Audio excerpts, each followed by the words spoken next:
Britain did not conquer India. A company did. Not a king, not a parliament, not an army with a flag and a national anthem. A private business with shareholders, quarterly reports, and a board that argued about dividends. You probably picture redcoats. A general in a nice hat reading out a proclamation from the crown. That's the version in the paintings. It isn't what happened. By 1803, this company had a private army of roughly 250,000 men. About twice the size of the actual British Army, its own navy, its own courts, its own currency. It ruled tens of millions of people, and it was run out of a building in London that was 5 windows wide. 5 windows wide. And here's the part nobody tells you. This company, the richest corporation that has ever existed, ran out of cash. It went to the government with a hat in its hand and begged. And the bailout it received is the reason Britain lost America. This is the story of a tea importer that accidentally became a country and then accidentally destroyed 2 empires, including, eventually, itself. December 31st, 1600. Queen Elizabeth I signs a charter for a group of London merchants. The name on the paperwork is magnificent. The Governor and Company of Merchants of London trading to the East Indies, which is a lot of words for some guys who want to buy pepper. Because that's what this is. Pepper, cloves, nutmeg. The Dutch had cornered the market, and a few hundred English investors wanted in on it. The charter gives them a monopoly. For 15 years, no other English subject may trade anywhere east of the Cape of Good Hope or west of the Strait of Magellan, which, if you look at a globe, is most of it. And the enforcement clause is genuinely funny. Trade in the company's territory without permission, and your ship and cargo are confiscated. Half goes to the crown, half goes to the company. Read that again. The punishment for competing with the company is that the company gets your stuff. They wrote themselves a law where crime pays them. February 1601. The first voyage sails. The flagship is called the Red Dragon, which sounds impressive, right up until you learn where they got it. They bought it secondhand. From a privateer, it was a pirate ship, and it worked. The first voyage returned 900 tons of spices and a profit of 300%. There is one problem, and the problem is the Dutch. The Dutch East India Company got there first, it is better funded, and it controls the actual Spice Islands. And on March 9th, 1623, on the island of Ambon, the Dutch settle the argument. 21 men are tortured and executed. 10 of them are English company men, including the chief factor, Gabriel Towerson, whose head is put on a pole. The English response is not a war, it's a retreat.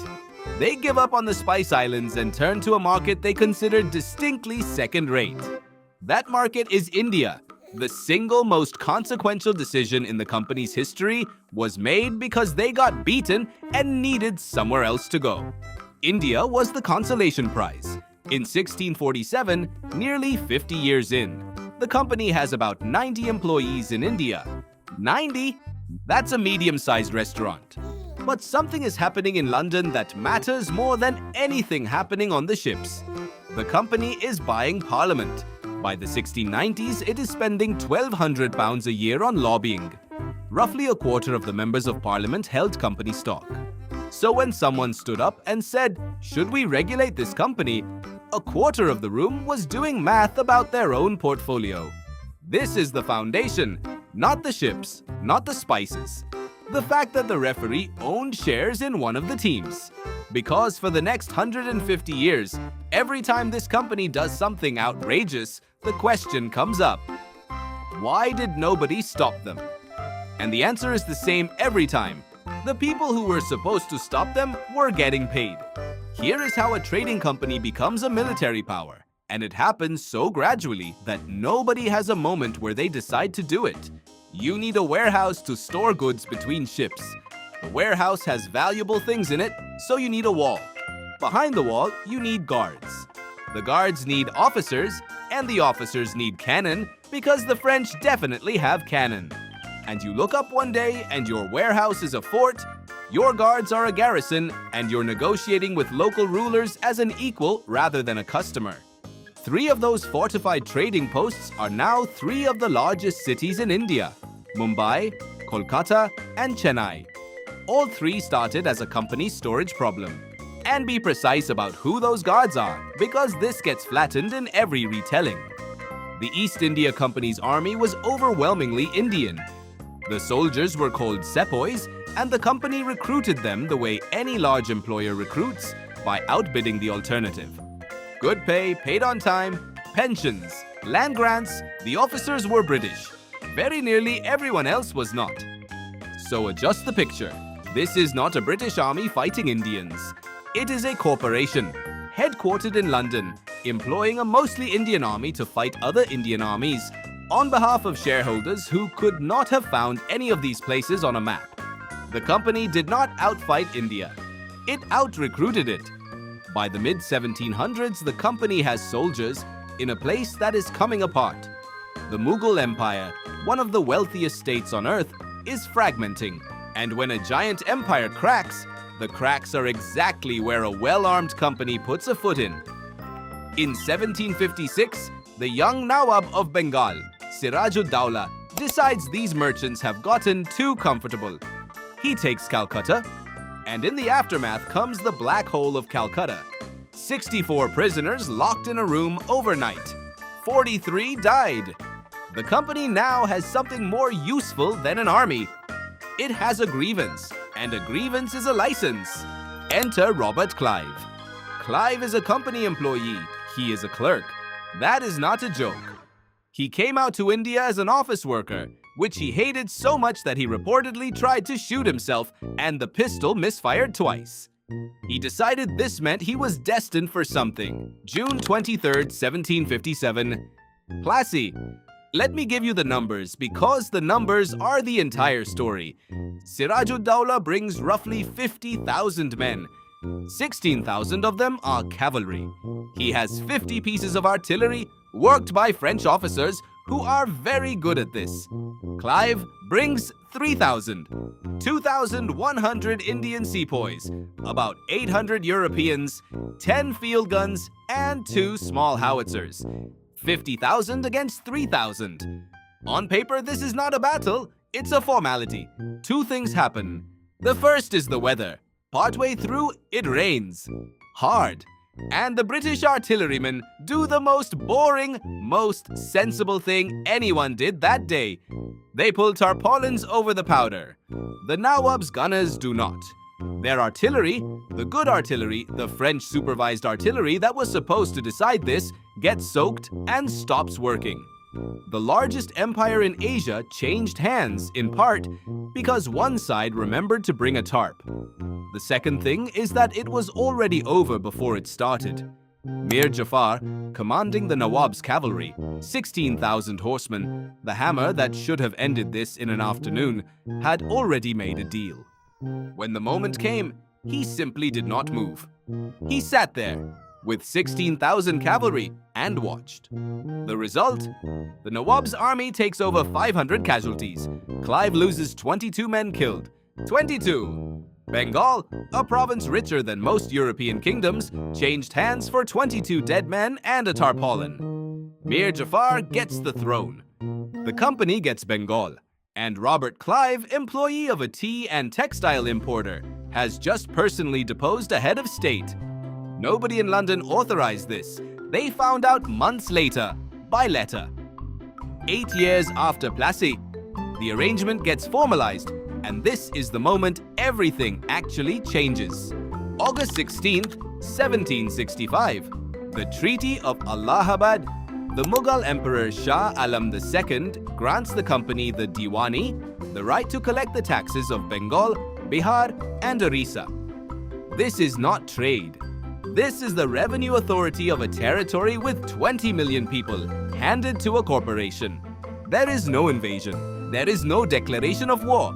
There is a piece of paper, and on one side of it is an emperor, and on the other side of it is a company that legally sells tea.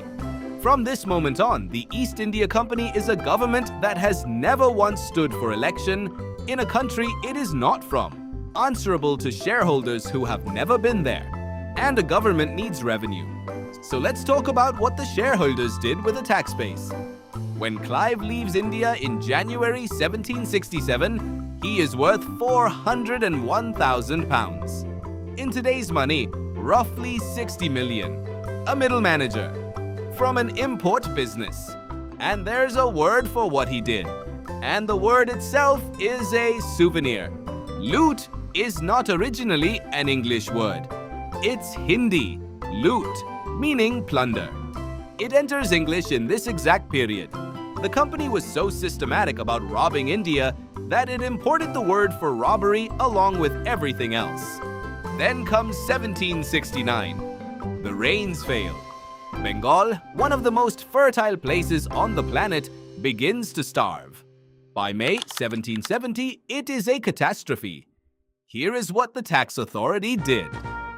The company had already raised land revenue by about 30%.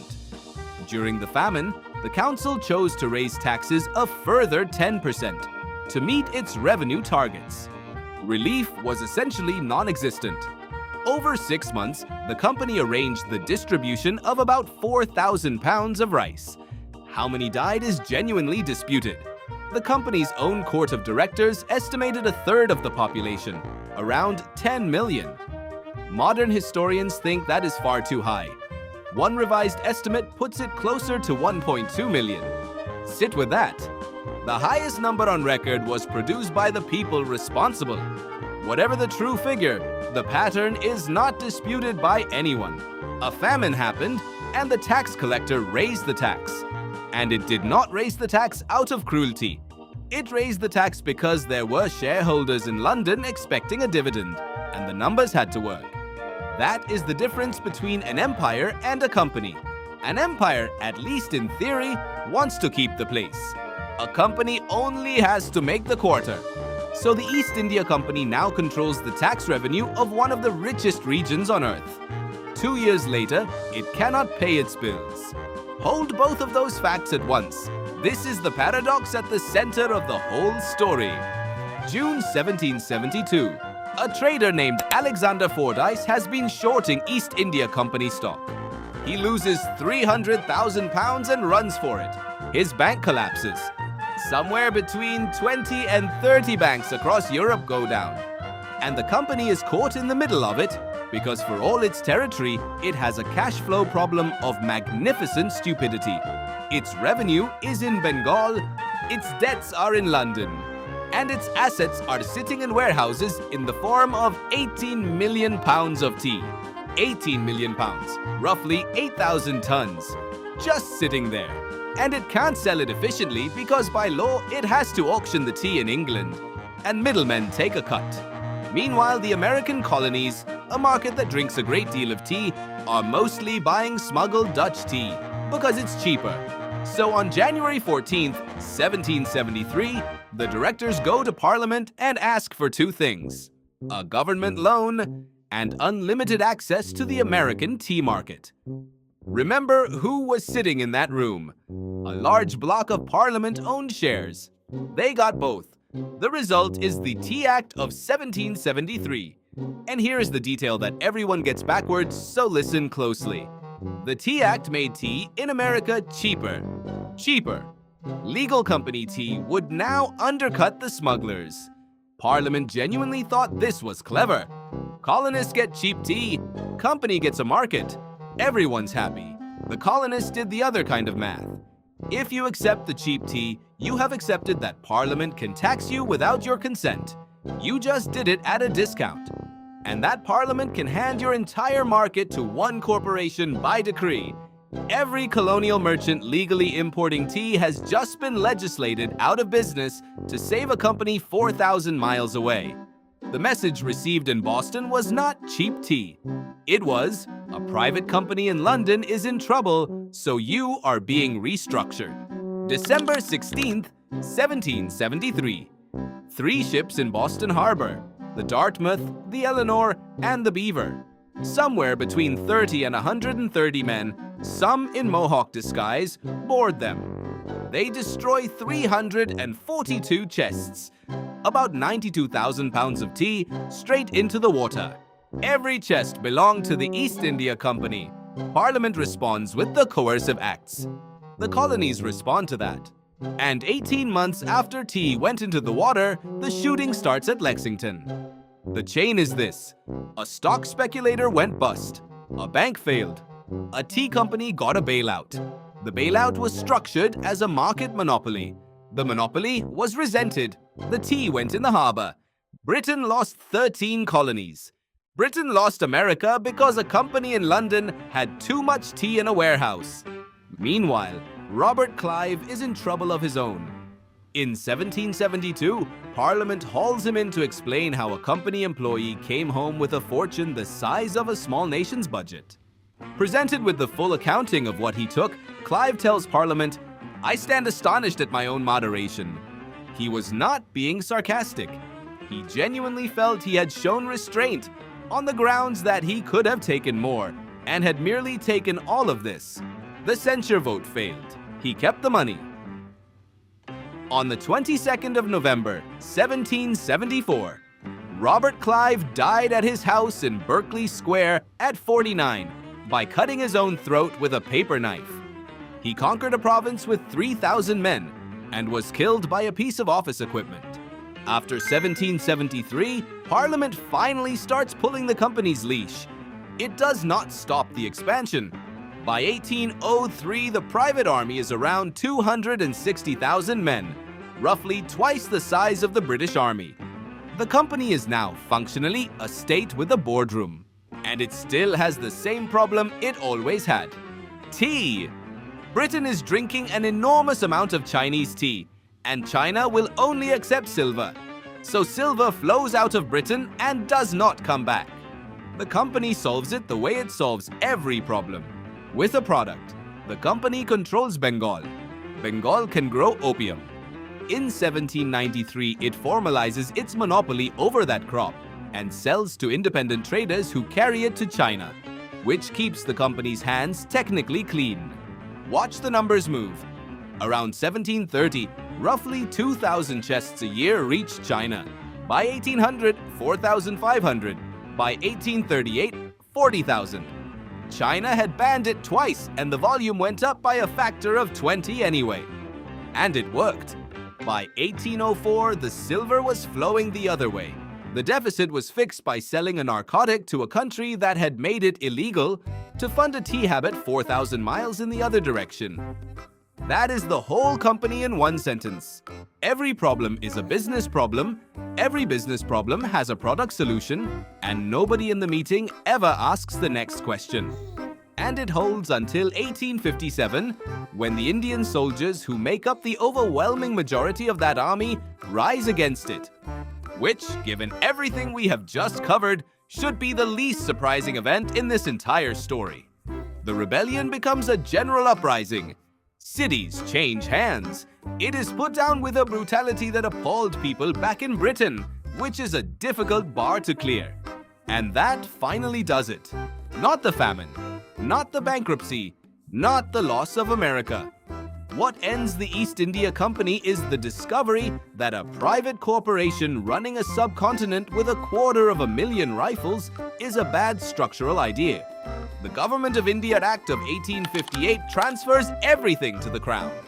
The company lingers on as a shell until it is formally dissolved on the 1st of June, 1874. And that would be a decent ending. Except in 2005, an entrepreneur bought the name. The East India Company exists today. It sells luxury tea. It began by importing tea. It built an army. It deposed a king. It taxed 20 million people. It starved a province. It went bankrupt. It cost Britain America. And now it's a tin on a shelf. Nobody in this story woke up and decided to conquer India. There was no plan. There was a warehouse that needed a wall, and a wall that needed guards, and a grievance that needed avenging, and a quarter that needed to look good. Every single step was a reasonable business decision. An empire was not seized. It was accumulated, one defensible line item at a time, by people who were mostly just trying to hit their numbers.